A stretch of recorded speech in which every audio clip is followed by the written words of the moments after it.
Assalamu alaikum, everyone, and welcome to another episode of Daanish TV's English language channel, the global voice of the Center for Islam and Decoloniality.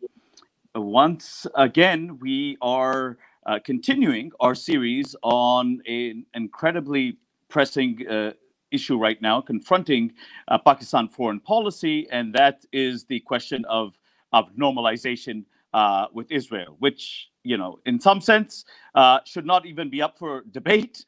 But unfortunately, there are incredible pressures being placed on the Pakistani state by so-called brotherly Muslim countries, as well as the United States, to normalize. And the Pakistani state finds itself in a very difficult position, despite the fact that our Prime Minister has said no less than 14 times that there's no way that we will normalize until the following conditions are met. And so, but still, the pressure remains. It's an ongoing issue. And this is why this particular show, I don't want to say that the previous ones were inadequate in any way, but this particular show for me is very, very important, because one of the myths that Western propaganda, and which has of course penetrated throughout the Islamicate world as well, has been that this is primarily a religious conflict that is taking place between Muslims and Jews, or Muslim and Christians and Jews, or and all of that. And so I think that that is an incredibly wrong way to see this problem. And I think we have individuals here of Jewish background who can certainly dispel that mythology. And I think it's an incredibly esteemed panel in which there really is no time to go into the enormous contributions they have made in the struggle for the justice of Palestine. I'll just introduce them individually. Professor Ilan Pappe, perhaps the foremost historian on the question of modern Palestine, and his books, History of Modern Palestine, The Ethnic Cleansing of Palestinians, so on and so forth, well respected throughout the world, at the University of Exeter in UK, and a dear friend and a dear mentor of mine. And so welcome, Professor Pappe. We have Phyllis Bennis, another dear friend who's with the Institute of Policy Studies in Washington, D.C., also on the board of Jewish Voices for Peace. And again, has her contributions, her works on both the U.S. imperial policy, but particularly focusing on the Middle East and the very skewed kind of honest broker mythology of the United States within that the Israel-Palestinian conflict, and again her work and her activism in promoting justice for the Palestinians. And finally, we have my dear friend Mark Braverman, who is a psychologist. He's also associated with Kairos USA and the global Kairos movement, which I will want him to kind of speak about when he will be addressing the question of kind of his own background and his own involvement in this movement. So we are limited in terms of time, so I want to get straight into the discussion, and I want specifically our Pakistani and larger the Islamicate world, Muslim populations to listen very carefully to what is being said today, and but of course all of our global viewership, because we right now have three of the preeminent public intellectuals speaking on an issue which they feel very dearly about, and have been working towards that justice for Palestinians that I've referred to earlier. So I want to start off this issue. Of course, the larger question, which we'll get to in a moment, is of course the issue of this normalization, and why now and why not to do it. But before that, for our viewership that may not know what Israel has represented in the Middle East, I wanted Professor Ilan Pappe, our esteemed historian, to in a nutshell, despite his thousands of pages of writings on this, but in a nutshell, uh, what the Zionist movement, what is Zionism, which many people don't even know, what is the Zionist movement, how it led to the creation of Israel, and what is Israel, and the consequences of the creation of that Israel settler colonial state. So if you could very briefly, in about 4 to 5 minutes, speak to that, Professor Pappe. Yes, thank you, Junaid. It's a great pleasure to be on this TV show and to share the podium with such two great friends and intellectuals. In a nutshell, you use the word that I think describes Zionism best, and this is settler colonialism, which means that this is a movement of Jews in the late 19th century who were running away from persecution in Europe, and like so many other people who were persecuted in Europe, turned their operation of salvation into an operation of colonization. They chose a land where someone else already lived. And as the late Patrick Wolves has taught us, when settlers arrive at a place where indigenous native people live, they are motivated by the logic of the elimination or the removal of the native. It's a project of displacement and replacement that a number of Jews was able to start in the late 19th century. After the First World War, with the help of Britain, were able to turn their dream into a reality. And until the 1930s, they were busy in building a stronghold or a foothold in historical Palestine. But from the 1930s onwards, and especially during the Second World War and towards the end of the British rule in Palestine, they began planning and contemplating the second phase of Zionism, which was the ethnic cleansing of the Palestinians, the native indigenous people of Palestine, and to remove them so as to create as much as possible a pure Jewish state. The fact that they were unsuccessful in a way, they only, in brackets, succeeded in removing half of the population and taking over 80% of Palestine, not the whole 100%, meant that there was still a Palestinian national movement, an anti-colonialist movement, trying to defend the land that still was theirs and trying to deal with the major catastrophe that the Zionist movement brought upon them in 1948, which the Palestinians call the Nakba, the catastrophe. After the British left Palestine, the Zionist forces expelled half of Palestine's population, demolished half of Palestine's villages, and destroyed most of the Palestinian towns. And Zionism, therefore, became this settler colonial ideology that brought this horrible catastrophe upon the Palestinians in 1948. Zionism after 1948 is the ideology that justifies the continued ethnic cleansing of Palestine and the continued to the project of displacement and replacement. In 1967, Israel took over the 20% or so that it did not manage to take in 48, and was still faced with a significant number of Palestinians inside Israel. And much of its policies towards Palestine and the Palestinians is still motivated by the Zionist dream of having, instead of an Arab Palestine, a Jewish Palestine. It's an ideology that tries to justify the creation of an ethnic apartheid racist state and try to sell it as a democracy because they are all for a Jewish majority at all cost, and there's no means that they will not use to ensure that majority. So it's an ideology. It's not a religion.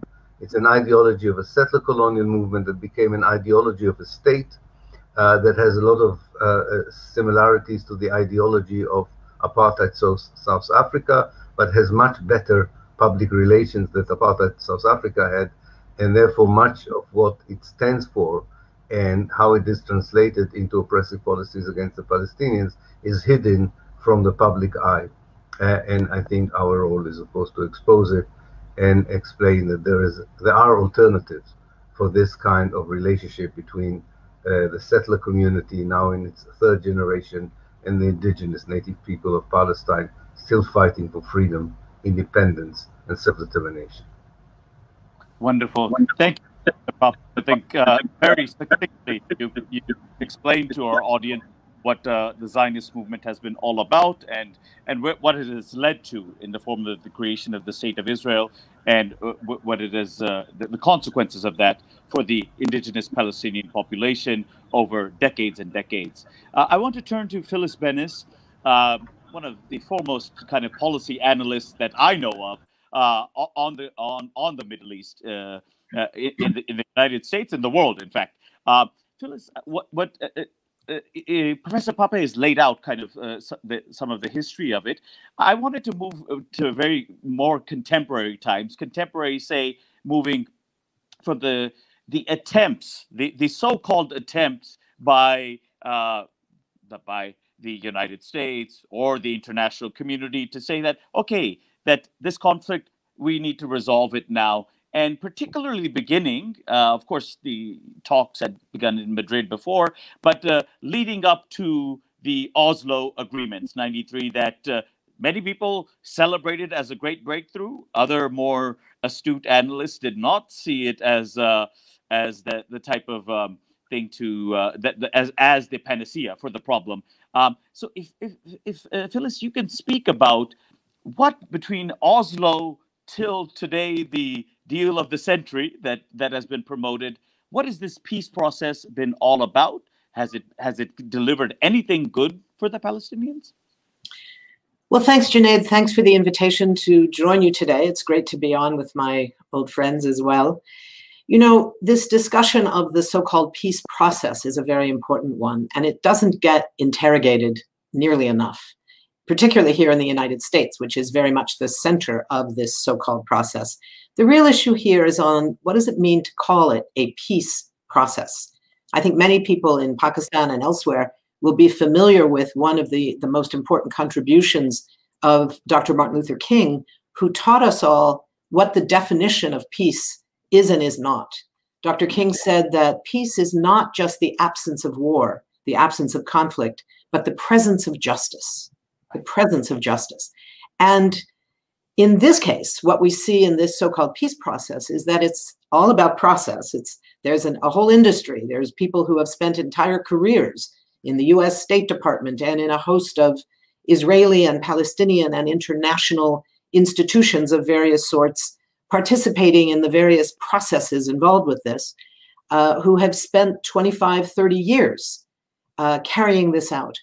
But the definition of peace that it was based on is precisely the opposite of Dr. King's definition.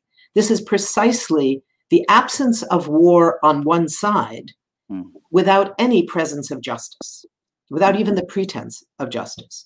So the focus was all, from the beginning, from the time of Oslo, the focus was on the creation of the apparatus of a state, not the reality of a state, because a state implies independence, control of your own borders, control of your airspace, control of your waters, control of who comes in and who goes out, control of your economy, none of which were offered to the Palestinians. This was not a state that was being offered.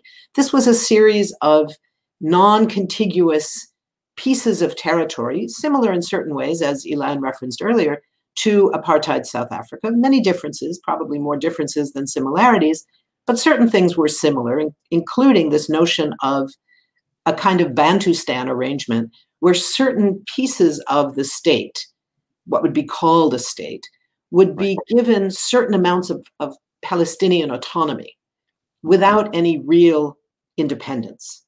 And it was crucially focused on this idea of creating something that could be called a state without any actual rights. Human rights were not on the agenda. Independence was not on the agenda. Freedom for Palestinians was not on the agenda. So it left in place the displacement and replacement that Ilan spoke of. It left all of that in place. And now, of course, these years later, after there was Oslo, there were series of other conferences that were supposed to expand Oslo and redefine Oslo and all of that. None of that ever really created anything close to an independent state. And now the idea of a Palestinian state is really not on the agenda. Whatever anyone thinks about it, was it a good idea or not a good idea? I have my own critiques of it, but I'm not a Palestinian or an Israeli, so it's not really my call. But whatever one thinks about whether it was a good idea or not, it's no longer an option because there is no land left available for an actual state. There is a non-contiguous set of little pieces of land. Nothing is viable. There's no independence being discussed. And the result is, what we're seeing is the possibilities now with the new normalization processes underway with a number of countries and Israel, the normalization of this false resolution where there is no solution, no justice for Palestinian refugees who were driven out in 1948 and then again in 1967, no resolution for the situation in Gaza, no resolution for the second-class citizenship of Palestinians who are indeed citizens of Israel, but without anything close to equality, and the continuation of occupation, colonial settlements being built and expanded. So the idea of a state is really not on the agenda. And what's on the agenda now, not framed by Oslo, is the idea of rights, Palestinian rights and equality for all. That's what I think the discussion has brought us to after these years of a so-called peace process. Absolutely. And this deal of the century, did it have any meaning, Phyllis? Well, it was one more example in the Trump era of offering money. You know, It was throwing around a lot of money. In this case, it was Saudi money, as it so often is, and UAE money, as it so often is, offering it to Palestinians saying, if you build up some kind of a better capitalist economy with our money, we will do something. It wasn't clear what, because they still were not offering actual independence, equality, or any of the rights that Palestinians have actually fought for. It was essentially saying, we will give you a better standard of living. Keep in mind that right now, Gaza, as of an announcement of the United Nations 5 years ago, who said that in 2020, Gaza will be unlivable. Wow. Well, it's 2021 now. 2020 has passed. Gaza is unlivable, uninhabitable, and yet it is inhabited by 2 million people, the majority of them under the age of 18. The majority are children. And they are left to their own devices without anything remotely resembling rights, equality, even sufficient food, the obligations of Israel as the occupying power for providing medical care, providing clean water, providing food. None of that is taken seriously. So in this context, the so-called deal of the century was an offer of throw some money at the Palestinians and hope that they, number one, shut up and stop complaining, and number two, that many of them leave, leaving us, the Israelis, the land without the people. Right. Thank you very much. It was an excellent analysis of what's been going on since particularly the Oslo so-called peace accords. And I want to turn now to Mark Braverman. And Mark, I wanted you specifically to speak about your growing up from a Jewish background, and also at a time where I believe where being enamored with kind of this Zionist dream and so on, I mean, not just for you, but for many Jews. And then how did your own kind of trajectory of your political trajectory of in some ways escaping the blinders that kind of the Zionist mythology had in some ways, the Zionist mythology had addressed the Palestinian issue as basically, I mean, the Palestinians being kind of non-existent, and this being as Professor Pappe said, a land without a people, for a people without a land. So I want, if you don't mind, that kind of, I think that personal story of yours and your then involvement in Kairos, the global Kairos movement, which you can talk about. If you don't mind, kind of speaking about that'd be great. Yeah, thanks, Junaid. Thank you so much for organizing this. And I would encourage our listeners to, if you haven't seen them already, go back to parts 1 and 2. You can find them on the site here. wonderful, excellent analyses by Palestinian academics and journalists. And also to say how pleased I am to be reunited with my old friends and colleagues, Phyllis and Ilan, from both of whom I've learned so much. I remember our first encounter, Ilan, when you turned to me, we had this wonderful conversation in Hebrew and told you my story. And you said, so apparently you've been liberated from Zionism. I said, yes, it appears so. I'm very pleased about that. And Phyllis, you who have helped me in one conversation to expunge what I hope are the last shreds of my own Jewish exceptionalism and privilege. So these have all been wonderful. I've learned a lot from both of you. Yeah, so my personal journey, my personal story, in some ways is, to me anyway, is very, very instructive. I was born into a traditional Jewish family in 1948 on the East Coast of the United States. And if you were born into that environment, you're raised in a very potent combination of rabbinic traditional Judaism and traditional and political Zionism. And what's happened to Judaism since 1948, and the stage was set before that, was that the two have really merged. And so and you've said this as well, Junaid, it's not a religious conflict. It's very much about politics, as Phyllis says, about human rights, and about how Israel, the part that Israel plays now in the big geopolitical, broad geopolitical program of preserving neoliberalism and neocolonialism, for want of a better word. And Israel is a key asset for the major forces at play in the world today for maintaining and preserving that system of perpetuating the Eurocentric, white, patriarchal, colonial system that after World War I, where the world was rearranged, but the powers needed to preserve that, and that continues to this day. I've gotten very involved in working with the churches over the last close to 2 decades about that, and I want to be able to talk a little bit about how I see the importance of that in terms of organizing today, our organizing strategy today to combat this, and to encourage the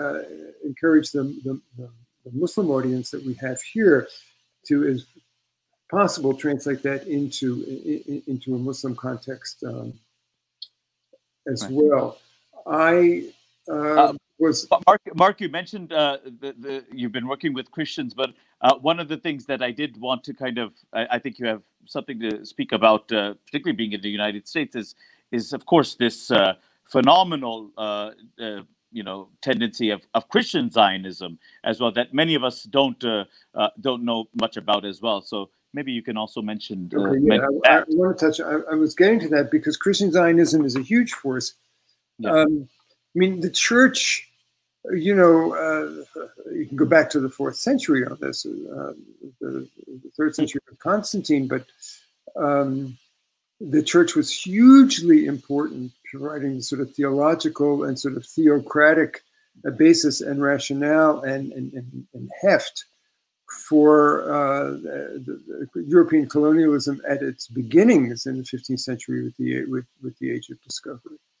You had the priests blessing the slave ships as they landed in Lisbon, and that has continued, and it had a resurgence at the end of the 19th century with the rise of political Zionism, and in particular with the influence of Britain and later the United States in playing a key role in their geopolitical aims, but also being able to tap into a deep well of belief on the part, again, of Western Europeans about who the Jews were. I think it's deeply anti-Semitic to be able to see the Jews as special and as wanting to send them back to their birthplace, get them the hell out of here.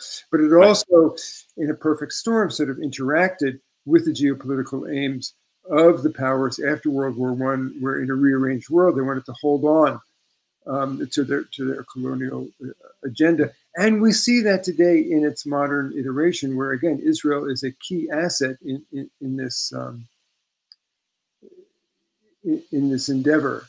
And I think that's the context, one lens which we can use to understand the pressure that is on Pakistan today to join in the effort to bring the Arab, the rest of the Arab world, or the Muslim world, into this coalition to preserve that. Israel, when we talk about Israel as the, quote, last democracy, the only democracy in the Middle East, what it really means is there are people, our meaning the United States, Britain, Western Europe, and their allies, to preserve the order that we so desperately want to preserve in the face of the upsurge of the global South and the people saying, no, we don't want this. This is not good for us. And that's, I think, what I've been learning about Pakistan today. That's the hope and the miracle of Pakistan, that it represents the possibility that the actual people, their voice can have an actual impact on the political process, so that you have a leader who is saying no to this.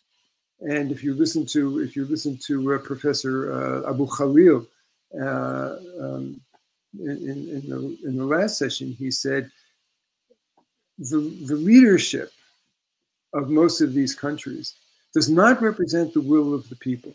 The will of the people is different, which is why, and I'm going to talk about this if I have a chance later, the global Christian movement from the grassroots, the church movement from the grassroots, is exactly that.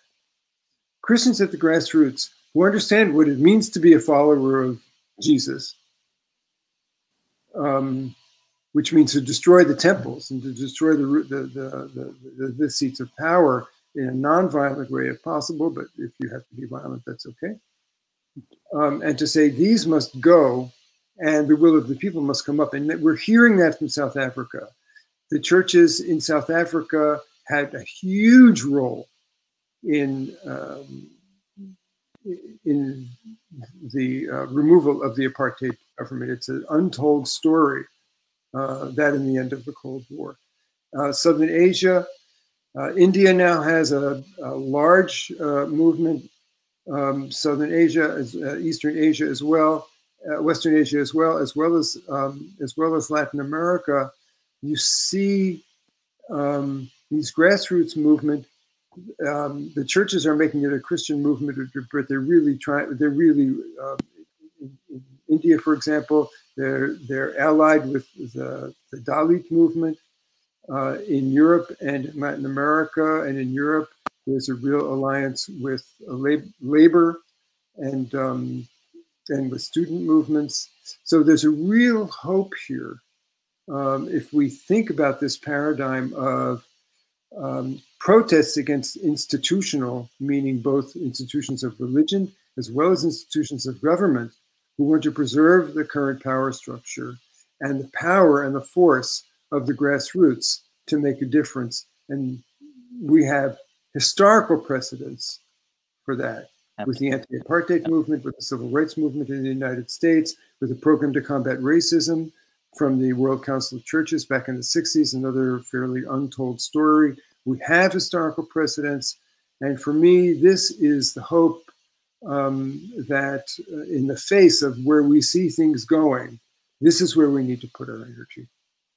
Wonderful, Mark. And I'll come back to you. The second question, maybe you can speak a little bit more of this global Kairos movement as well, and the involvement not just of now Christians in solidarity with Palestinians, but of course more and more Jews that are in solidarity with Palestinians. So the second and final question, because I don't want to get kicked off the show myself by Mr. Shai Dhawan, who runs the show. Is basically the theme of this program. Why should Pakistan, or any other country for that matter, not normalize relations with Israel, despite whatever pressure is coming from certain Gulf countries, from the United States, from Israel itself, of course? Why should it not normalize? Of course, you've laid the framework of kind of cruelties and injustices that have been inflicted. But again, for our audiences that still see that, okay, well, maybe would this perhaps be allow Pakistan or other countries to maybe mitigate the suffering of the Palestinians? There are some questions there. Most people, of course, are on the side of not normalizing, but still, I want our three esteemed guests to make the case of why not to normalize with Israel, and the second part of that, what is the way forward? How can we continue to resist globally and show our solidarity with the Palestinians? Professor Pappe, can we begin with you? Yes, thank you. So let me start with the first question. It is important not to normalize a relationship, especially for a Muslim country, with a country that would use this normalization as an umbrella of immunity to continue oppressive policies against people, the vast majority of whom are Muslims themselves. So I think that you have to realize what normalization means. It means that you are building a shield around Israel that allows it to continue the daily and systematic abuse of the Palestinians' human rights and civil rights, and continue to solidify its apartheid state and its colonization project, which has not ended yet. And as much as the Palestinians have suffered, there's still, unfortunately, still some plans to inflict even more suffering on them. So that's what a normalization would do. You would be an accomplice to a criminal policies and to perpetuating an injustice that without its resolution, there is very little hope for stability, peace, and progress in the Middle East as a whole. As for the way forward for the international community, I think we now know for certain that the dominant American involvement, as Phyllis has explained to us, rightly so, in the so-called peace process has not only not bring with it peace, it had a negative and destructive impact on the reality. So we need to take the United States, to my mind, outside from its, or to remove it from a prominent role it plays in the history and the present realities in Israel and Palestine, maybe in the Middle East as a whole. And we should actually seek countries outside of the Middle East, such as Pakistan, such as Malaysia, such as Indonesia, and ask them to play a role that was never played by the West, of the honest broker, not a dishonest broker, and to show solidarity with the Palestinian people, because, and this will be my last point, the move forward in terms of international solidarity with the Palestinians, whether by indigenous people, African Americans, oppressed workers, and so on. This solidarity cannot be stopped by normalization agreements, because people rightly equate social justice and justice in their own countries with justice for the Palestinians. But it means that if governments, and this would include the government of Pakistan, do not show that kind of affinity and solidarity, it means that they are not faithfully representing the will of their own people. This is part of a larger question of human rights and civil rights, and therefore I think the way forward is to continue with this symbolic support for Palestine as something that really embodies many of the struggles for justice in the world. And we just let us hope that there will be a united Palestinian liberation movement that would be able to exploit this amazing energy and support to change the reality on the ground. Thank you. Wonderful. Thank you, Professor Pappe. Phyllis, the same question put to you. Why not normalize, and what is the way forward? You know, it's very important that we think about what Ilan has been saying about what normalization means. The word is misleading. Normalization is not something that is usual and normal. It's making normal a thoroughly abnormal situation. In this moment, when we see these so-called normalization agreements between Israel and a number of other countries, particularly Arab countries, the UAE, Sudan is under discussion, Morocco in a new one.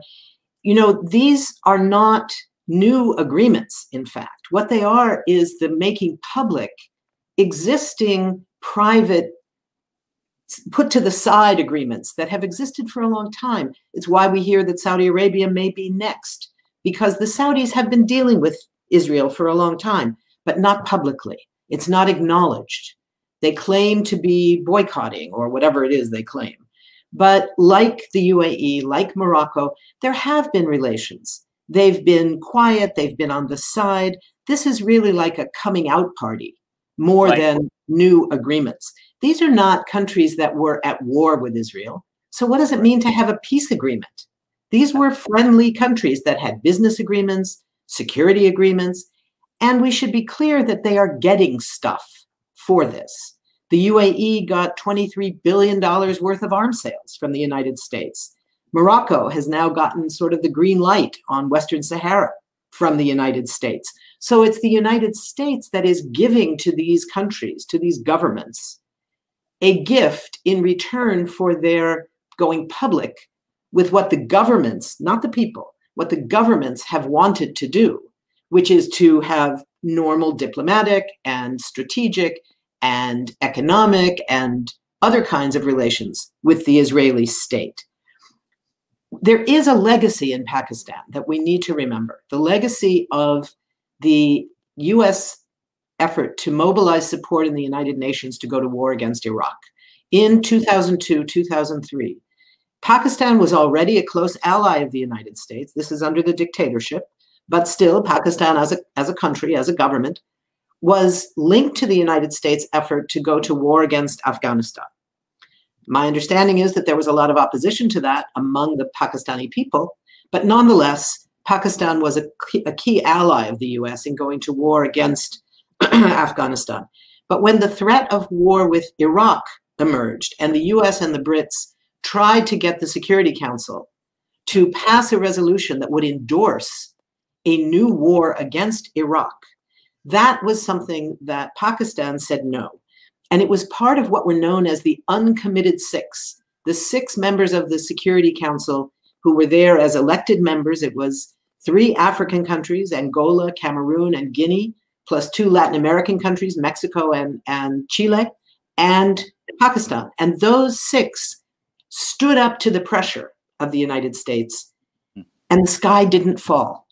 Right. There were no consequences. They were able to do that because, one, there were a number of countries doing it together, saying no to the US pressure, both powerful countries that included France and Germany and Russia and China, and smaller, not so strong countries like Cameroon and Guinea and the other countries that were very frightened about what the consequences would be.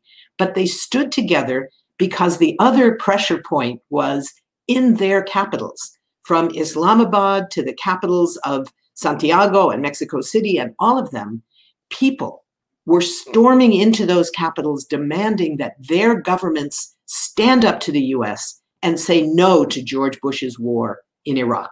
And it gave rise to the biggest global movement against a war that has ever been built. And it's in that context that I think we need to look at what's going to, coming to the last part of your question, what do we do now? We build movements. We build movements demanding support for the boycott, divestment, sanctions movement. We build movements to prevent our own governments, wherever we are around the world, from buying arms or buying high-tech security equipment from Israeli companies, because that has become so central to the Israeli legitimation of their occupation and of their role in the region. So there are many things, but they all come back, as Mark said earlier, they all come back to building social movements. And it's the combination of those movements with governments, when there are governments that are willing to listen to their people, that we will see real change in the diplomatic and political and international arena within which the Palestinians themselves continue their fight for freedom, for equality, for human rights. Wonderful. Thank you so much for that, Phyllis. Just one point, when you were mentioning about the advantages, or for the carrots that are being given as part of this normalization process to these states. Okay, the UAE or Bahrain and probably Saudi Arabia in the future, the arms sales, that are being given to these societies that effectively, where public opinion counts for nothing because they are effectively police states. But the other interesting point that I would add here is that even those countries where there were some elements of kind of civil society that, quote unquote, normalized and had peace agreements with Israel, whether it be Egypt or Jordan, what has it offered them but only entrenching authoritarianism and dictatorship and mass impoverishment for the bulk of the population? So those are other examples that Pakistan should look at when it considers what benefits that it could potentially have from normalization. But thank you for that.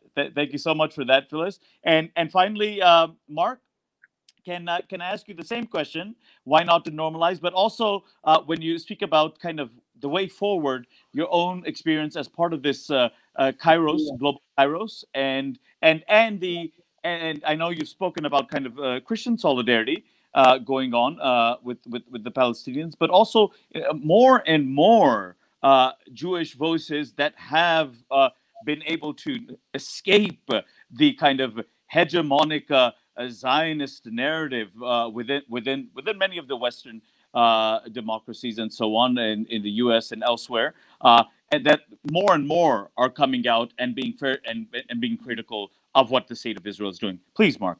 Yes, and just to make sure that I emphasize that point, it's not just the three of us renegade Jews here who represent alternative Jewish voices. There's a huge and growing movement of Jews today, especially young Jews, but also old people like us, who have become proudly anti-Zionist because of their strong identification as Jews and because of their deep commitment to their Jewish background, which is what happened to me. I realized that meeting the Palestinians and frankly also being introduced to Christian liberation theology and who Jesus really was, which was a grassroots organizer in first century Palestine, occupied Palestine, made me the best Jew that I could ever be. And so we are not alone, and our tribe is increasing. So it's good to know that, and I think that is a message that I would want to. I've certainly learned that from the Christians that I know, and my hope would be that is something that is a real process that's going on in the Muslim world as well, and in particular Pakistan, which I'm now just really learning about from you and from this whole process. The question that you asked is why is normalization not a good thing? And I would echo what Phyllis and Ilan have said, which is nothing normal about this. Right. It's horrible, and it's the worst thing that can happen. And it's bad for Pakistan. Normalization is bad for Pakistan. I think it was Ramzi Baroud who made the point in your last program that what does it mean for the credibility and the effectiveness and the program of your prime minister, who is really successfully bringing on, in the face of a background of military dictatorships and authoritarianism, a social democracy, for want of a better word. And what does it mean when his people see that the hypocrisy of a line with Israel, which represents everything that he does not stand for? So, I mean, it's not something that he can do, and that has to be resisted, and he has to get all the support he can get for doing that. And I'm glad to see that you're doing your best to help with that process. But it's not only bad for Pakistan; it's bad for the world, because Pakistan is part of the global South, which is a weird expression because it's not a geographic designation. Basically, it means the formerly colonized countries and nations and peoples of the world, as opposed to the North or the West, which was the people who did the colonization and who still want to be in control. And so we see this in South Africa, and we see this in Asia, and we see this in Latin America, and in other places, even within the formerly colonized countries, but we also see an enormous threat, which is the rise of authoritarianism and right-wing governments. So the rise of and the resurgence of the global South is just incredibly important and needs to be supported. And I see Pakistan as kind of a, not to idealize it, but it's kind of as a miracle or a trailblazer here. I would say actually also along with South Africa, we think, and Latin America also, which is struggling very, very much from a Christian point of view with the resurgence of conservative Christianity, which is flying all the worst flags it can fly to try to bring people in politically and socially.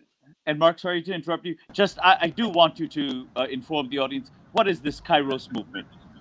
Kairos Global. Yeah, okay, so in 2009, the Palestinians, a group of, again, very, very similar to South Africa, a small group of church people, Christian activists, allies elsewhere in the country, and they were closely allied and actually supported the ANC. And even as Christians, they wrote a wonderful document to South Africans saying, you know, as Christians, we wouldn't pick up a gun, but we support the armed struggle. Very, very, very important and very Gandhian in many ways.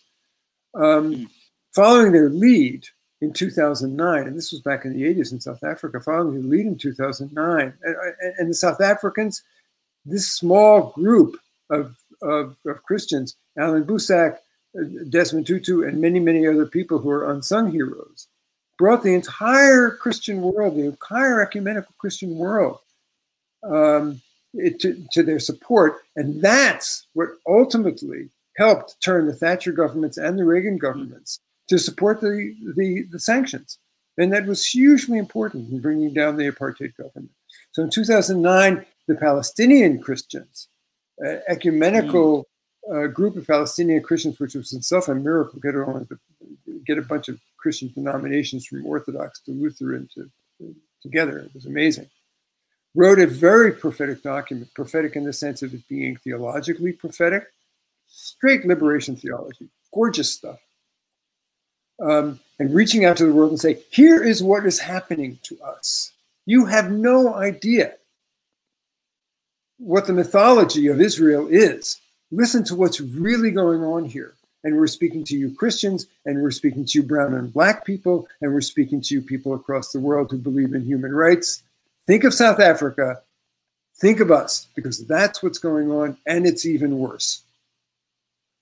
And that made a big difference. And the Christian world, starting with the Christian world, and there's the analogy, you know, the civil rights movement in the United States started with black Christians, and it spread to Christians all over the country, and then to the entire society. So that was the kernel, but it was that spiritual spark, that core of radical opposition to tyranny, which is where the church got its birth. And there probably are analogies in Islam as well, has sparked, and this is now close to more than a decade ago, a global network of grassroots groups in every continent, in every country, that are militating within, you know, vertically within their own institutions, which of course are conservative and are allied with power and all that stuff, to take a stand and say, just like we finally were dragged into opposing South Africa, just as we were finally dragged into opposing racism in the 60s, and you know, the World Council of Churches gave money, millions of dollars, to armed national liberation movements in Africa. And they were called terrorists, and they were called all kinds of things, and they did it. So there are precedents for this. And so Global Kairos for Justice, which is the hub of it, is a small group of activists, Christian activists in Palestine, with some heads of churches as well, who are now mobilized. And perhaps later you can go to Palestine Kairos Palestine .com or .org, and you will find it. Go to kairosusa.org. Go to palestineportal.org, and you will find rich resources for what this movement is about. They're strongly connected to BDS, which is the best thing that we have. It is taking on Christian Zionism frontally. So because we have a theological battleground going on here. You know, this is not a secular world. Not when you leave Europe. The rest of the world is not a secular world. And that's why it's so important to enlist people whose faith traditions and their association and identification with religious movements is the center of their lives.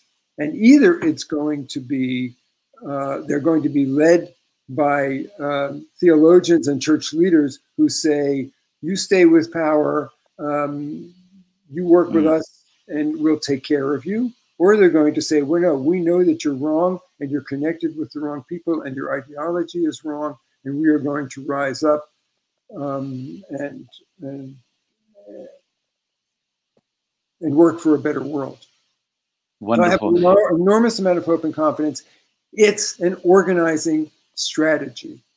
And it's important, I think, for what's happening in the Christian world to make those alliances with Muslims, with Jews, with Buddhists, with Hindus, with people who don't identify, who identify as secular, so their religion is labor or their religion is human rights.